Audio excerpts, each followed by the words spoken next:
if anybody is struggling with mental health, your thoughts are toxic.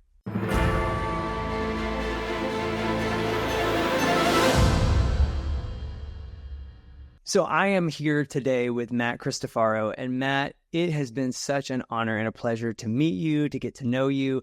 And you have quite a story. And, you have some experience in an area that so many people, I think, don't even realize can be an issue. Yep. But it's not until, we kind of pull back the curtain and really start to identify the level of toxicity in people's lives that then they can start to find those roots and discover maybe there's something more to this than just, I don't feel that great. Right. So, a little bit about Matt. Matt is a certified Thrive program coach, and he works specifically in the field of mental health and helping people restore their mental health. But the interesting thing, Matt, is this isn't just a good idea that you thought you'd help people, but you've actually lived and walked out this journey. So I would love to just welcome you and invite you to just draw us into your story and kind of explain what you've been through, because it's a lot. You've overcome a lot of insurmountable odds. And I think that, as we listen to your story, it's going to really start getting people thinking and bring a lot of hope. So Matt, I just want to open it up to you and just take us back as far as you need to and help us get a picture of what you've really learned. Okay. Well, it all started back in middle school. I started having panic attacks, a little bit of OCD, generalized anxiety disorder. Around that time, it was my grandfather was in and out of the hospital, so I was seeing him having strokes, and I was visiting him in the hospital, and around all this sadness and all this traumatic stuff that, kids shouldn't have to see. And that's sort of where everything started. And so when I was in middle school and they started having panic attacks and stuff like that, my mom, being a good mom, took me to as many doctors as possible. They told me, you have panic disorder, generalized anxiety disorder, you have obsessive compulsive disorder. I was told all these disorders. So of course she's thinking, oh my God, he's broken. How do I help them? So then it got up. I was for a year, was only able to go to school 1 or 2 days a week. And she was taking me to therapy, things like that. I ended up taking SSRIs, antidepressants, and things got a little bit better. And then, fast forward a little bit through high school, things still kind of got a little better, but I was always felt like I'm just that action. You're saying just have panic attacks, that's who I am. Then got to college, and still dealing with that stuff. And throughout that time, I had tried hypnosis, mindfulness, breathing exercises, arm work, everything.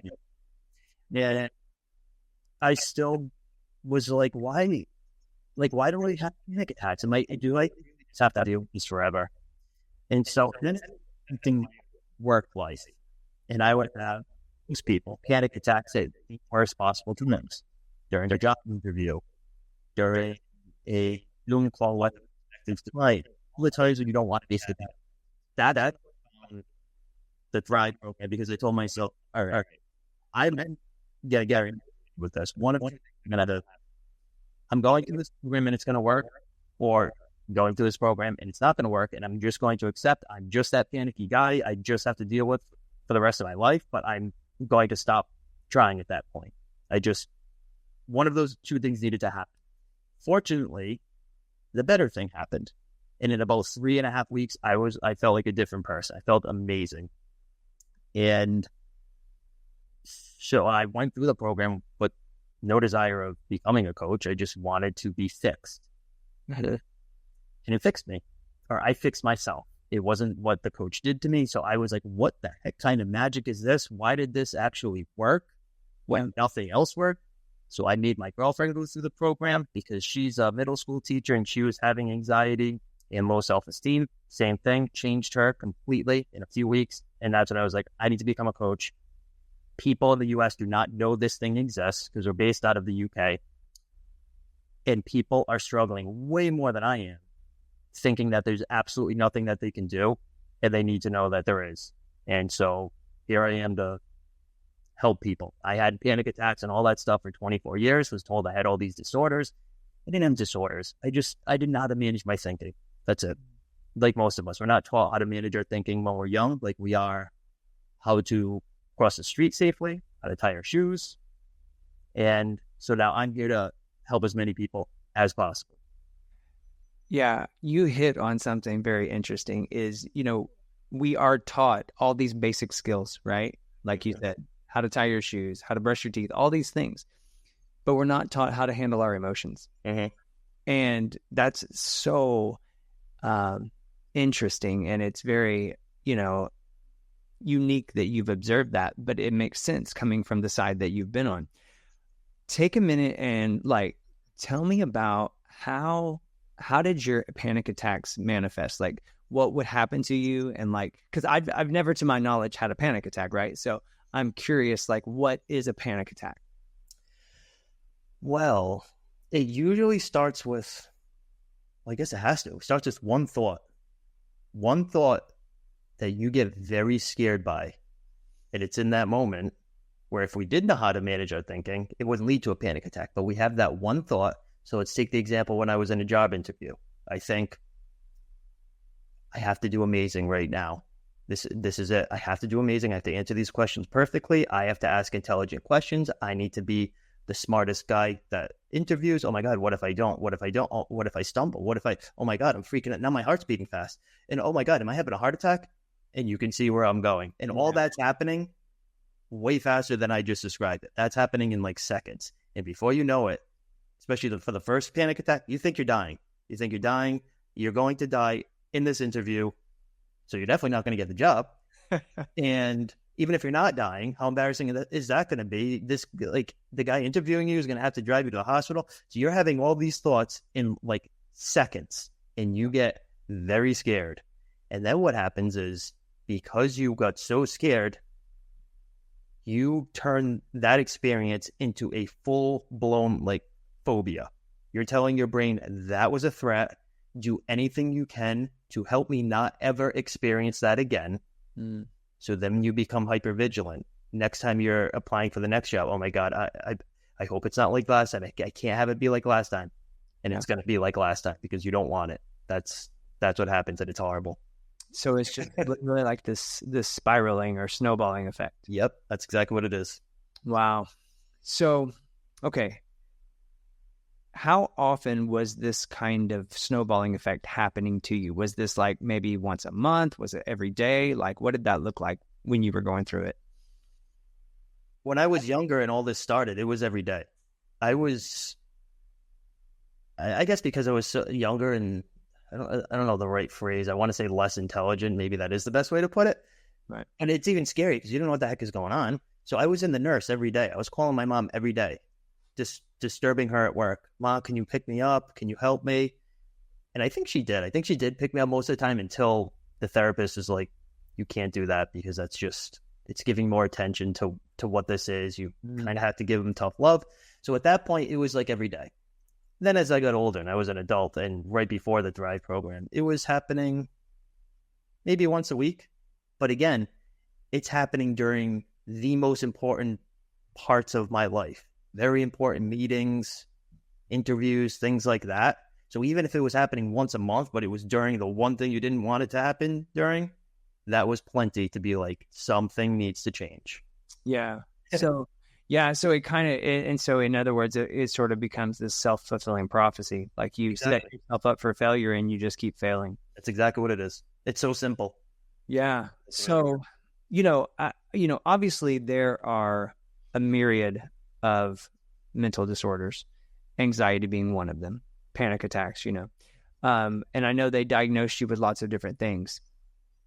I guess my first question to this would be, how, whenever we think about toxicity, we are surrounded by environments that are toxic all the time. And I've talked a lot on this podcast about, the physiological effects of toxicity and what it does.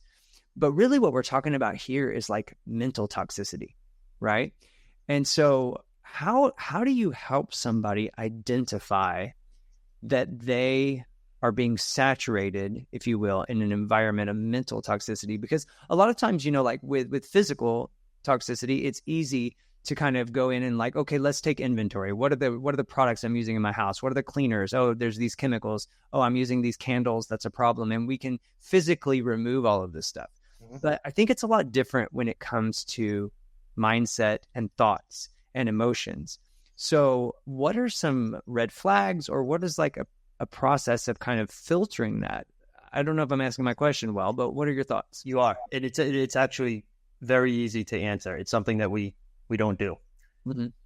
If we just, throughout the day, put some Post-it notes around, set a timer to go off every 10 minutes that just reminded you to check on your thinking, and just kind of look at, am I being nice to myself? Am I beating myself up?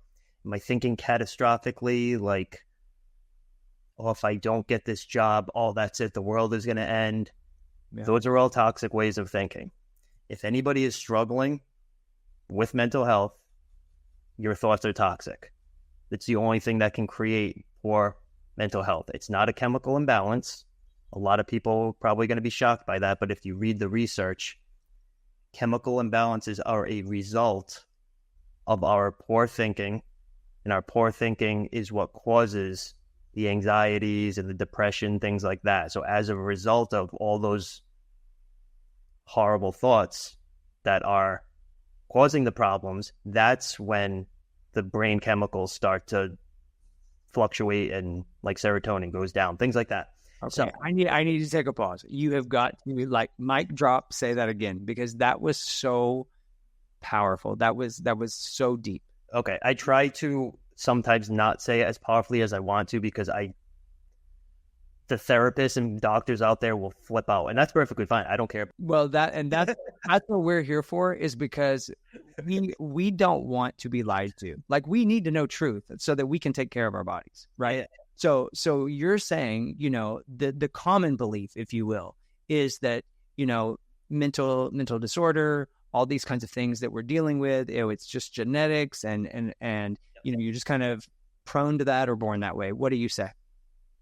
So what ends up happening is, and it's apologies to all the moms listening, what ends up happening is we usually just copy the way that our mothers think.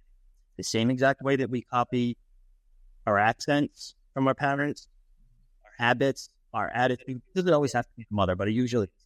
Sure. So what ends up happening is, when you're developing, and you copy all the unhelpful ways that they think, all the unhelpful ways that they behave. So a real world example is my mom. She was a socially anxious person. She thought economically.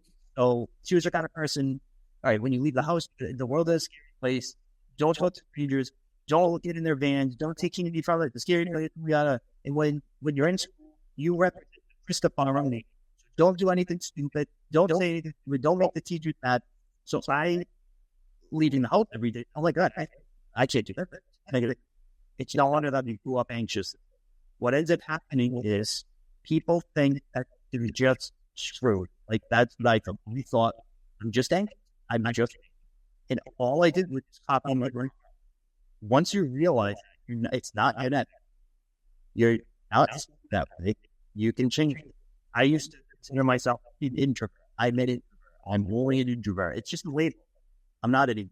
Things changed, and they changed quickly once I learned that I had control over how I'm thinking in my life, So now I'm emotionally, now I don't think it.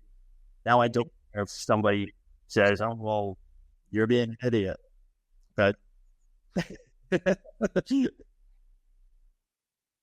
man, so really at the core, you're almost kind of talking about epigenetics, like the fact that our propensities, our genes can be triggered by environments. They can be triggered by, things that we do to ourselves. And a lot of times when we're talking about epigenetics, we're talking about nutrition and, toxins and things like that. But I mean, here, this makes perfect sense, because when you start feeding yourself these thoughts, it can then express itself in a really bad way. Mm-hmm.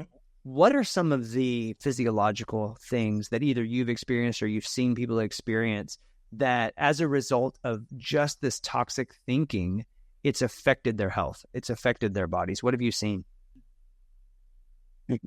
Being in a constant state of overly vigilant, looking for threats, like having cortisol and adrenaline constantly running through your body because of your bad thoughts, thinking that everything's scary and whatever, leading to like IBS. Yeah, constantly feeling nauseous. Losing your hair. So there are definitely physical symptoms that brought up. Listen, not knowing how to manage our thinking. People gain weight to a point where you're unhealthy because they find comfort in food. They feel adequate, but the one thing they can control is how much they eat, how little they eat. Yeah. We deal with tons of clients who have eating disorders. The reason that they latch on not because they feel out of control of life. And one thing that they can control is how little they eat. It's just a control thing. And it just, again, comes back to what you were just saying. It's, if we have toxic thoughts, it's going to be very conducive for having crappy mental health. If you have crappy mental health, you're probably going to deal with at least some kind of physical something, some kind of symptom. Sure. Yeah, absolutely. Okay, so I'm going to throw a couple of things at you, and I just want your thoughts. So, according to the National Institute of Mental Illness, it said in 2021, which is a few years ago, 22.8% of U.S. adults, okay, so we're looking at almost a fourth of U.S. adults have a mental illness, okay? Particularly young adults, 18 to 25, have the highest prevalence, which is interesting because that's kind of what you experience.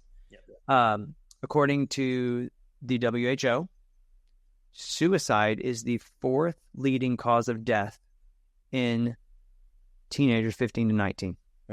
Okay. And according to the CDC, more than 1 in 5 U.S. adults live with a mental illness. So again, right around that 25% mark. So,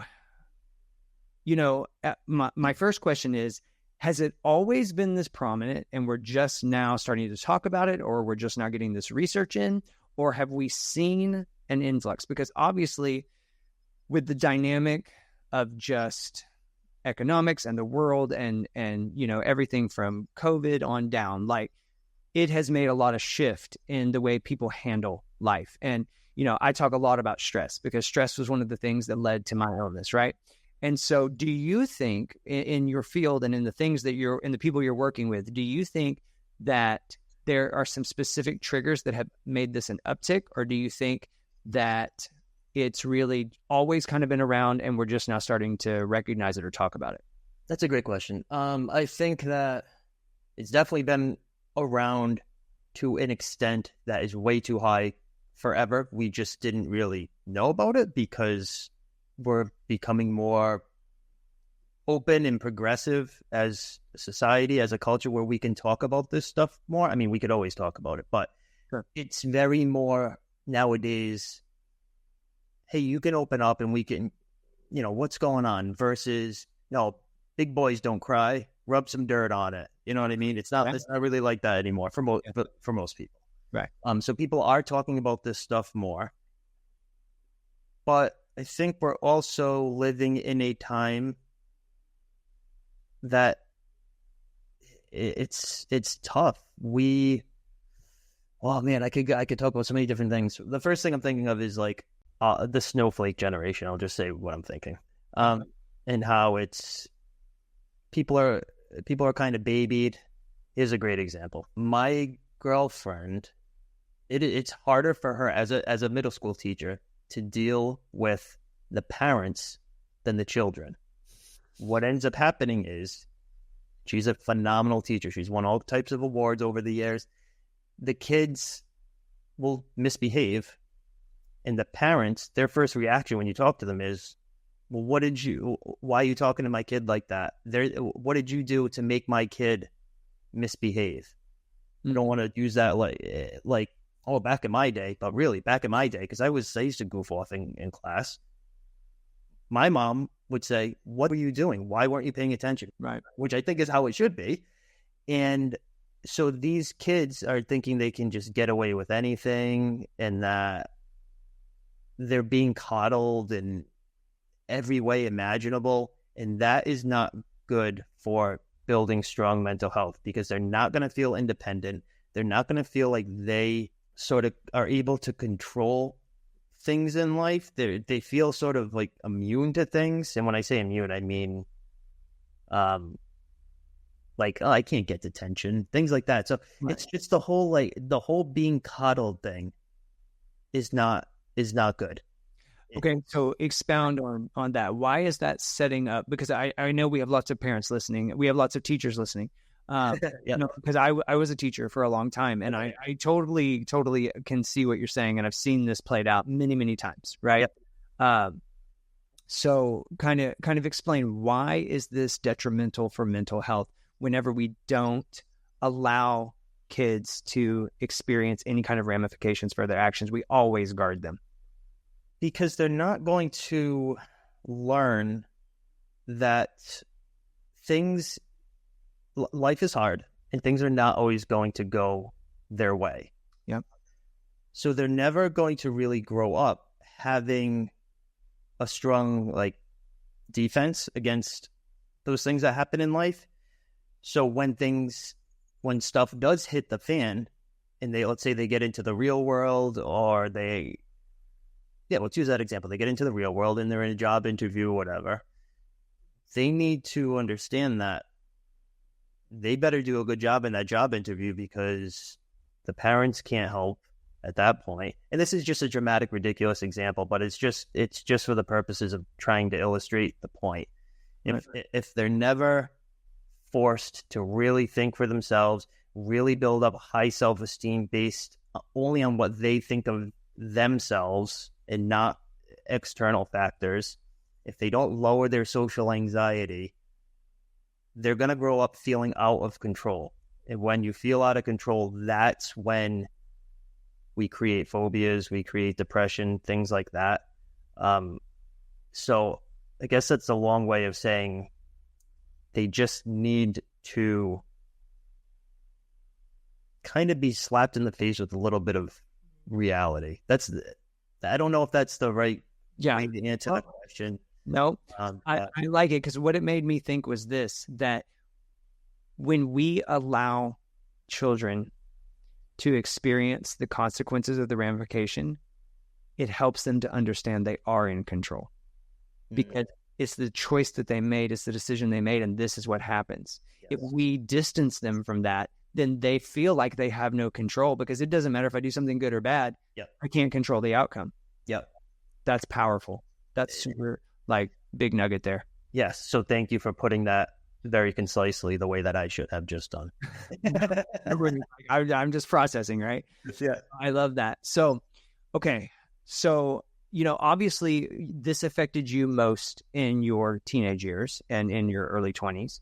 And according to statistics, this is also seems to be the case, right? So one question that I have is, is there any research that you know of, or why is it so prone to happen in adolescence? Is it because of all the hormonal changes we're going through, because we're trying to find our way in life? And really, is the answer kind of what we've talked about? We need the strong parental figures to push us through those times. So what are your thoughts? It's probably a mix of both. Yeah. It's definitely mostly the way that the kids have already grown up, all the bad habits that they have already copied from their parents. And not all of them do. Not all of them. There are plenty of them who grow up thinking, I control life rather than life just happens to me. They grow up with high self-esteem. They grow up with low social anxiety. The reason I keep mentioning those three things is because that's all we teach in the program. And when you make those three things happen, you're thriving in all areas of life. Some kids do grow up copying those traits from those parents who have those traits. as a result, when they get to those years that can be very stressful, going to new schools and being on your own and going to college and I got to do a good job because I need to get a job.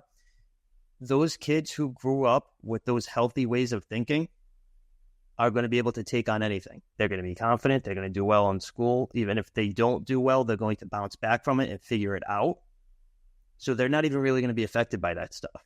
Unfortunately, most people are not so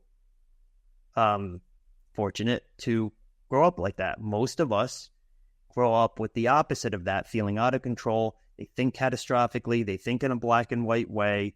They think that life just happens and I have to do my best to make something happen every once in a while. And they try to be a perfectionist, and that's never a good thing. They grow up with low self-esteem, whatever. So then those kids experience those exact same milestones in life. Are they going to school and going to college, trying to get a job?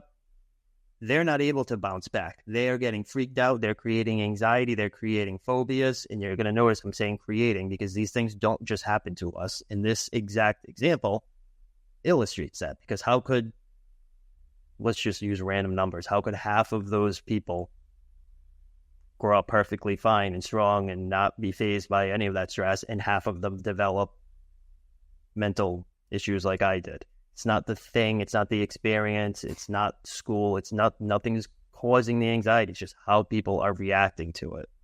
Okay. So for the teacher out there, or more importantly, the parent or the grandparent or whatever, it looks like the key would be an early understanding of this in a child's life, right?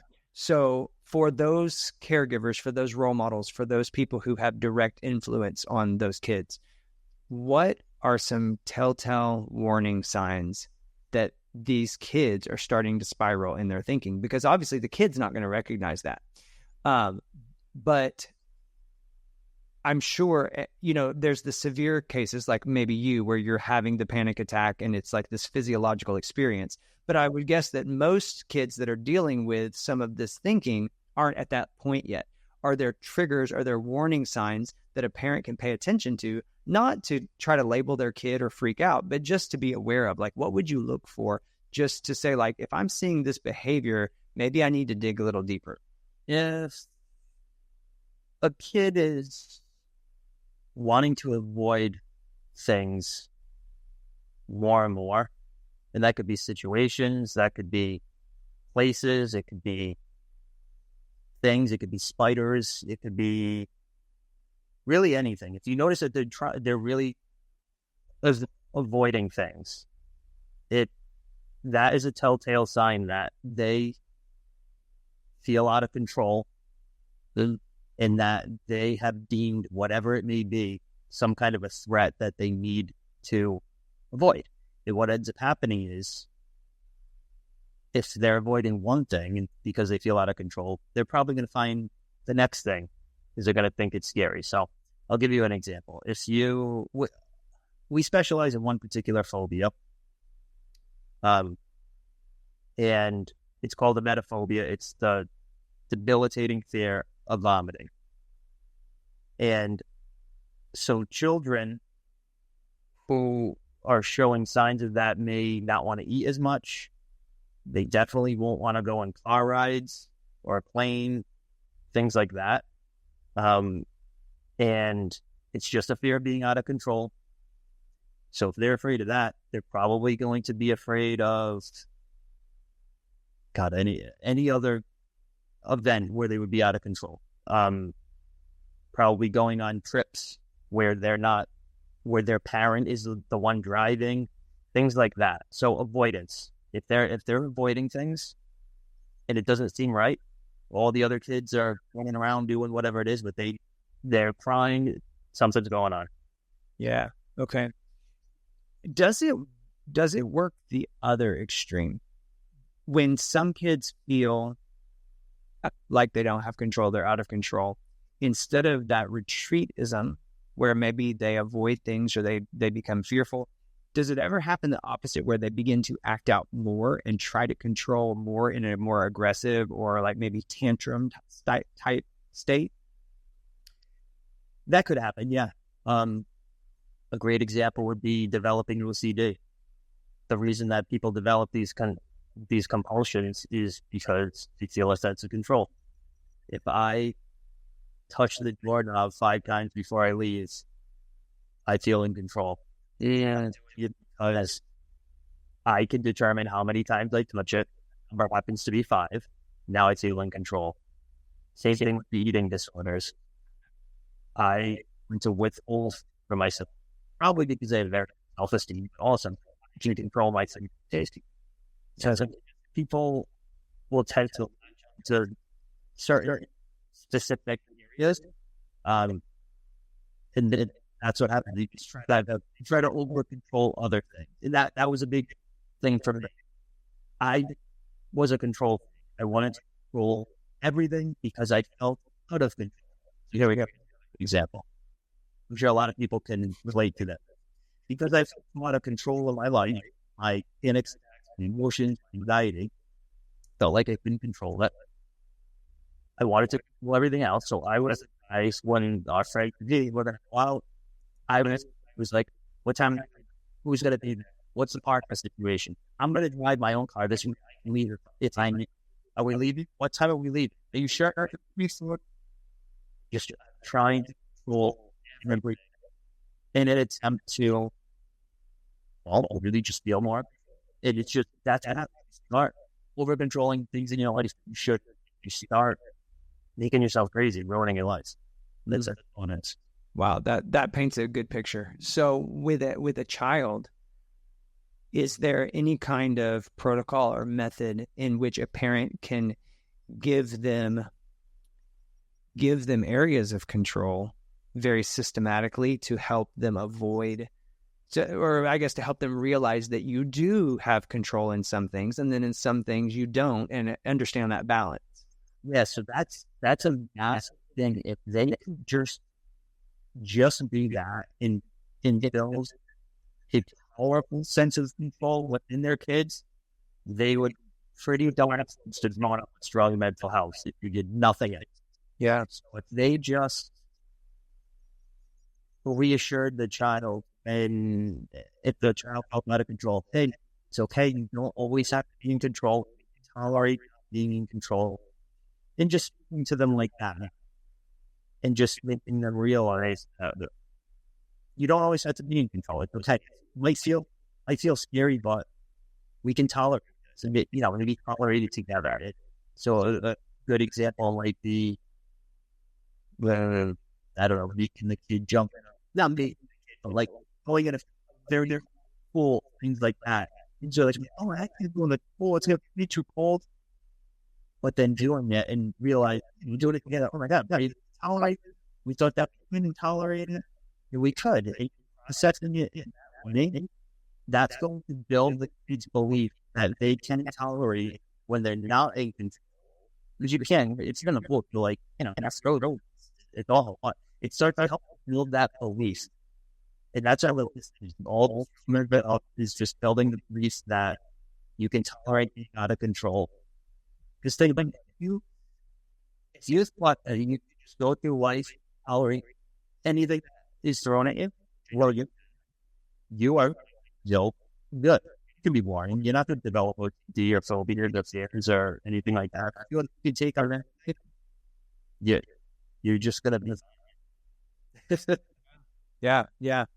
Okay, so how do we begin the process to detoxify our thinking, right? Because this is so fascinating to me, because so often I've thought about toxicity and detoxifying as this physical process, and we got to really clean out ourselves, and yeah, that's true. But here we're talking about something very different, but I think it's still applicable to understand there's a process. So I think this will get into a little bit of what you do, but share with us, like, what is the process you've gone on? What's that journey looked like? How come it was so effective? And give us maybe just a couple of tips that people can start to do on their own to start to get themselves back in balance and not have that toxic spiral by thinking. So I would say the first and most practical thing you could do is put sticky notes around the house just to check in on your thinking. Put them everywhere. Go crazy with it. Put them in the bathroom, on the TV, the kitchen, things like that. And every time you look at it, just kind of look at the thought in your head. Ask if it's helpful. If you're struggling with mental health, it's probably not going to be helpful. And challenge it. You know, you might be thinking, oh, I only have an hour to cook. If I don't cook, it's going to be awful. Everybody's going to be mad at me. And then I'm going to get divorced. And it's just crazy. More often than not, it's probably just catastrophic thinking. You're just in the habit of doing it. The reality is probably you have plenty of time to cook. Nobody's going to be mad at you. It's going to be fine. All of this stuff all these toxic ways of thinking, they're just habits. We just got into the wrong habit. That's all this is. The entire program I teach or coach, I don't teach it, but I coach, is just building the new habit. So I had 24 years of thinking in a horrible, horrible way that was very conducive to causing panic attacks.